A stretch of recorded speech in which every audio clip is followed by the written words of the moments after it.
Warum sich also die Mühe machen, die Isolierrollen mit einem einfachen Messer zu schneiden, wenn eine Maschine das für uns erledigen kann? Beim Isolieren der Decke meines zukünftigen Badezimmers musste ich 1,20 Meter breite Rollen halbieren, damit sie als 60 cm Stücke zwischen die Balken passen. Beim Ausrollen der Isolierung kam ich ins Grübeln. Ich habe mir gedacht, dass ich bald den Dachboden ausbauen werde und dann weiß ich nicht, wie viele Rollen ich zuschneiden muss.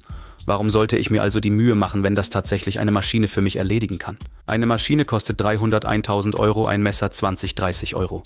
Das ist leicht auszurechnen. Und vor allem, wenn ich die Klinge meines Messers an eine Stichsäge oder eine Säbelsäge anpassen kann, ist das noch besser. Ob Säbelsäge, kabelgebundene oder akkubetriebene Stichsäge, das spielt keine Rolle. Du nimmst eine Klinge, schneidest den Messergriff ab, legst die Säbelsäge oder Stichsägeklinge auf die Messerklinge, zeichnest die Kontur nach, schneidest sie aus, spannst die Klinge ein und es funktioniert einwandfrei.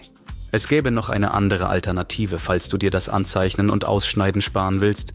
Du könntest einfach den Kopf der Stichsägeklinge abschneiden, Stichsäge oder Säbelsäge verwenden und die Klinge ans Messer anlöten. Dann sitzt die Aufnahme sicher.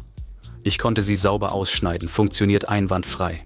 Ich habe mich für die kabelgebundene Stichsäge entschieden, da ich sie unter eine große Platte montieren und die Rolle dann einfach durchschieben will. Man muss es nicht auf den Boden legen, zuschneiden, umdrehen und noch einmal zuschneiden.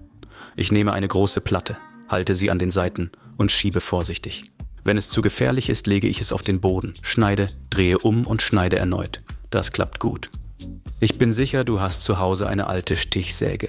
Schneide Dämmmaterial besser damit, statt es von Hand zu machen. Du schneidest das Messer zu, passt es an die Maschine an und es funktioniert einwandfrei.